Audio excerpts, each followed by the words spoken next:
ஓம் நமோ நாராயணாய. திருப்பாவை பாசுரம் 29:30.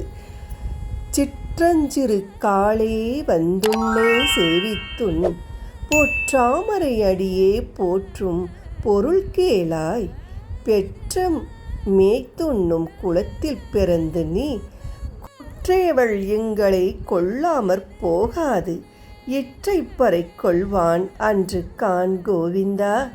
என்றைக்கும் ஏழேழ் பிறவிக்கும் உன் தன்னோடு உற்றோமே யாவோம். உனக்கே நாம் ஆட்செய்வோம். மற்றை நம் காமங்கள் மாற்றேலோர் எம்பாவாய். பொருள்: கண்ணா, அதிகாலையில் உன் பொன் போன்ற தாமரை பாதங்களை வணங்க வந்திருக்கின்றோம். அதற்கான காரணத்தை கேள். பசுக்களை மேய்த்து பிழைக்கும் ஆயர் குலத்தில் பிறந்த நீ எங்களது இந்த சிறு விரதத்தை கண்டு கொள்ளாமல் விட்டு விடாதே. நீ தரும் சிறு பொருட்களாக அணிக்கலன் முதலானவை இந்த விரதத்தை மேற்கொள்ளவில்லை என்றும், 7 பிறவிகளிலும் நீ எங்கள் குலத்தில் பிறக்க வேண்டும், எங்களை உன் உறவினர்களாக ஏற்க வேண்டும், உனக்கு மட்டுமே சேவை செய்யும் பாக்கியத்தை தர வேண்டும். இது தவிர மற்ற விருப்பங்களை எல்லாம் நீயே அழித்துவிடு. திருப்பாவை பாடல் 30.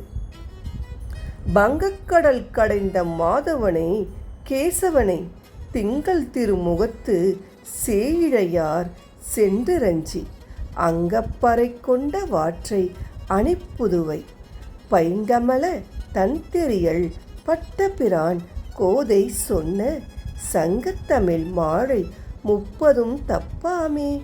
இங்கு இப்பரிசுரைப்பார் 2 மால்வரைத்தோள் செங்கன் திருமுகத்து செல்வத் திருமாலாள் எங்கும் திருவருள் பெற்று இன்புறுவர் எம்பாவாய்.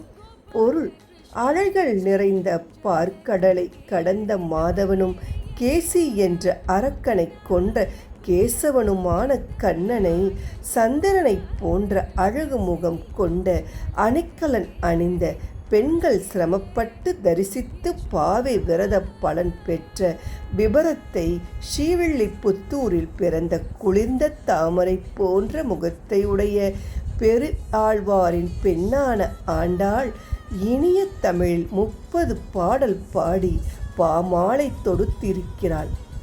இதனை படிப்பவர்கள் உயர்ந்த தோள்களை உடையவனும் அழகிய கண்களை கொண்ட திருமுகத்தை உடையவனும் செல்வத்துக்கு அதிபதியான திருமாலின் ஆசையுடன் எங்கு சென்றாலும் செல்வ செழிப்பு பெற்று இன்பம் வாழ்வர் என்று சொல்லிக்கொண்டு இந்த பதிவை நிறைவு செய்து கொள்ளலாம். திருப்பாவை பாசரம் முடிந்துவிட்டது. மறுபடியும் அடுத்த வருடம் சந்திக்கலாம். நன்றி, வணக்கம். ஓம் நமோ நாராயணாய.